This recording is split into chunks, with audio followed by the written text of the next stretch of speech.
Я стары. Я нават вельмі стары чалавек. І ніякая кніга не дасць вам таго, што на ўласныя вочы бачыў я.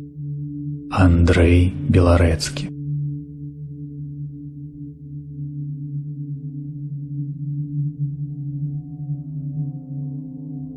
Тут і мяне патрабуюць, каб я сваім апавяданнем скончыў сказ пра род Яноўскіх і яго заняпад, пра вымарачнасць беларускай шляхты. Відаць, трэба мне зрабіць гэта, бо сапраўды, якая ж гэта атрымаецца гісторыя без канца.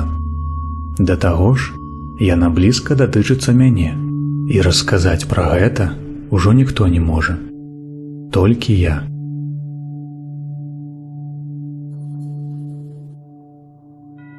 Игнатий Гацевич, управляющий.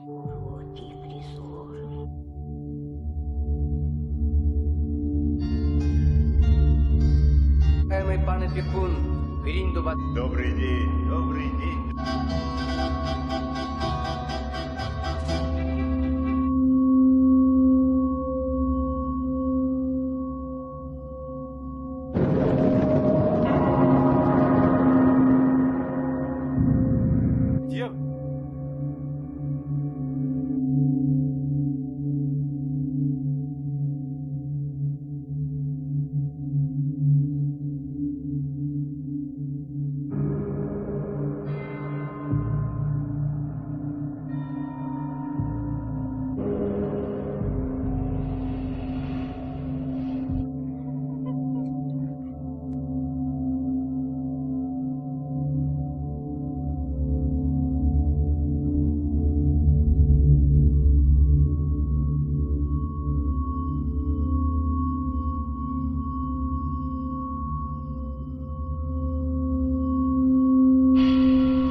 Дык вось, перад пачаткам я скажу, што тут праўда, шчырая праўда, толькі праўда. Хоць вам давядзецца пакласціся ў гэтым толькі на адно маё слова.